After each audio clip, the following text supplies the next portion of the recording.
So hello बच्चों, आज हम लोग 10th क्लास का चैप्टर परिवहन के बारे में पढ़ेंगे। तो परिवहन जो है वो बायोलॉजी का चैप्टर है, उसके बारे में आज हम लोग पढ़ेंगे। आज बहुत दिन के बाद वीडियो आ रहा है, थोड़ा सा कुछ काम की वजह से वीडियो नहीं आ रहा था, कुछ कारण की वजह से, लेकिन आज से अब कंटिन्यू वीडियो आते रहेंगे। तो चैनल पे बने रहिएगा और जो नए लोग हैं वो चैनल को सब्सक्राइब कर लीजिएगा, और कोई भी दिक्कत हो तो कमेंट करके पूछ सकते हैं। तो चलिए आज का वीडियो स्टार्ट करते हैं। आज का जो चैप्टर है वो है परिवहन। तो परिवहन सुनने में ही लग रहा है एक जगह से, परिवहन का मतलब क्या होता है कि एक जगह से दूसरी जगह तक जाना ही क्या कहलाता है, परिवहन कहलाता है। और उस परिवहन को पूरा करने के लिए जो साधन का उपयोग करते हैं उसको परिवहन का साधन कहते हैं। तो ये होता है। तो उसी तरह से बायोलॉजी में भी परिवहन है। बायोलॉजी में भी जैसे बहुत सारा चीज़ है, एक जगह से दूसरे जगह तक जाता है, तो वो क्या कहलाता है, परिवहन कहलाता है। यहाँ पे डेफिनेशन दिया हुआ है, परिभाषा दिया हुआ है कि शरीर के एक भाग द्वारा अवशोषित तथा संश्लेषित पदार्थों का अन्य भागों तक स्थानांतरण क्या कहलाता है, परिवहन कहलाता है। एक भाग से, जैसे कि हम लोग खाना खाते हैं, भोजन करते हैं, तो शरीर का जो भाग होता है वो मुंह होता है। मुंह से भोजन अंदर निकलते हैं, वहाँ से फिर क्या होता है, वो शरीर के अंदर जाता है। वहाँ से अंदर जाने के बाद क्या होता है, वो टूटता है ऊर्जा के रूप में, और उसके बाद फिर शरीर के पूरे भाग तक पहुँचता है।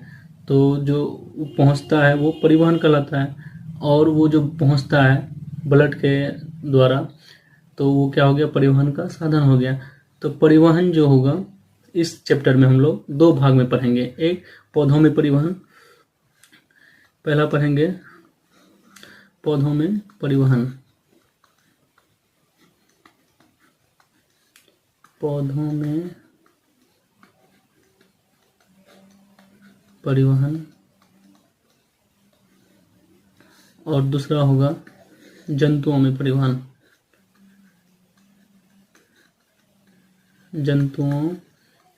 जंतुओं में परिवहन,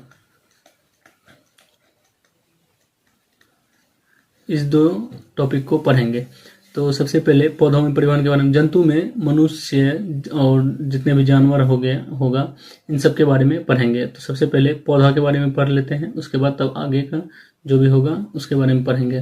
तो नेक्स्ट है, तो जैसे मनुष्य में परिवहन के लिए शरीर में बहुत सारे अंग हैं, जैसे हृदय हो गया, सिरा हो गया, धमनी हो गया, नस हो गया, ये सब अंग हैं परिवहन के लिए। लेकिन पेड़ पौधा में जो अंग होता है, शरीर का जो मेन मुख्य भाग होता है परिवहन के लिए, उसमें दो होता है। पौधों में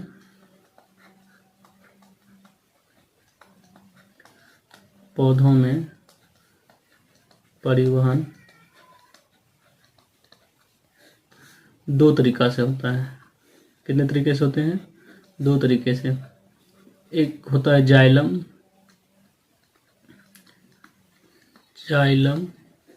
जाइलम के द्वारा होता है, और दूसरा होता है क्या, फ्लोएम के द्वारा। तो पौधों में जो परिवहन होगा वो मेन दो तरीके से होगा, एक जाइलम के से होगा और दूसरा फ्लोएम से होगा। तो जाइलम से जब भी होगा तो वो जल होगा, जाइलम से जल का परिवहन होगा, और फ्लोएम से पौधा जो भोजन बनाएगा उस भोजन का परिवहन होगा। सिंपल है। जाइलम सुनने में भी लग रहा है कि जल है, तो याद करने में भी आसानी होगा।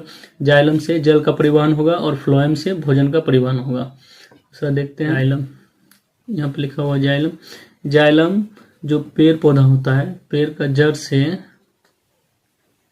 जड़ से लेकर सभी भाग तक जल और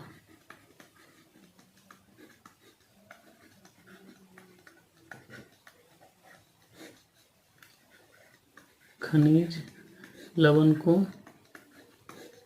पहुंचाता है।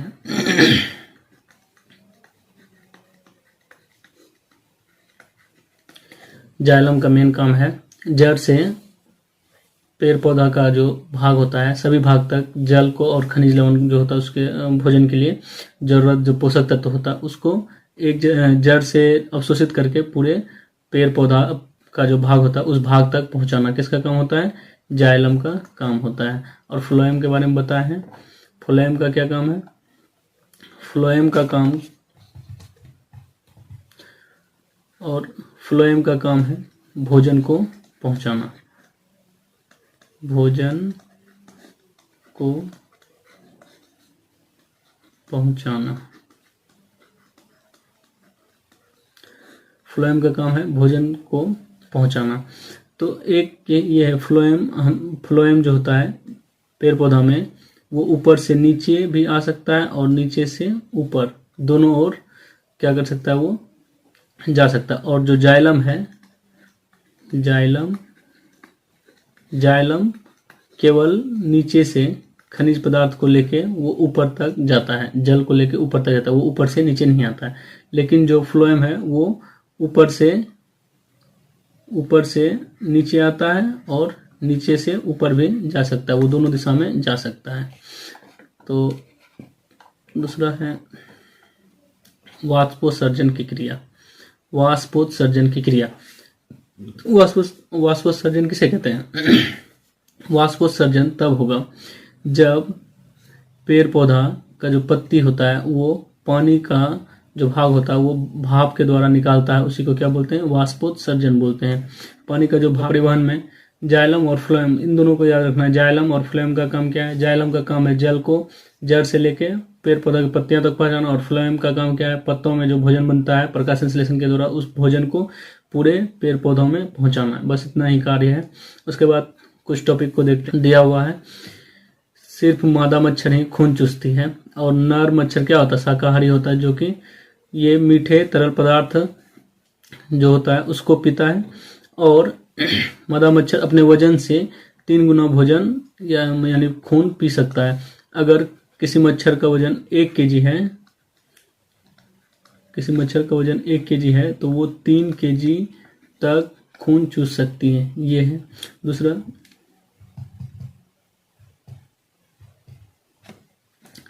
सांप में सबसे ज्यादा ब्लड ग्रुप पाया जाता है। सांप में सबसे ज्यादा ब्लड ग्रुप पाया जाता है। लगभग कितना? 1910 तरह का ब्लड ग्रुप पाया जाता है। सांप में लगभग कितना? 1910 तरह का ब्लड ग्रुप पाया जाता है।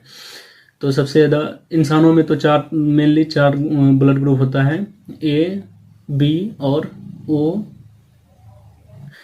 तो मनुष्य में केवल 4 तरह का ब्लड ग्रुप पाया जाता है, यानी रक्त समूह पाया जाता है। पहला है ओ, दूसरा ए, फिर तीसरा बी और ए बी पाया जाता है। तो इसका फिर अलग अलग होता है। ए पॉजिटिव होता है, ए नेगेटिव होता है, बी पॉजिटिव होता है, बी नेगेटिव होता है, ओ नेगेटिव होता है, ओ पॉजिटिव होता है और ए बी पॉजिटिव नेगेटिव होता है। लेकिन मेनली 4 तरह का ब्लड ग्रुप पाया जाता है इंसान में। और सांप में सबसे ज्यादा पाया जाता है कितना? 1910 तरह का ब्लड ग्रुप पाया जाता है। किसमें? सांप में।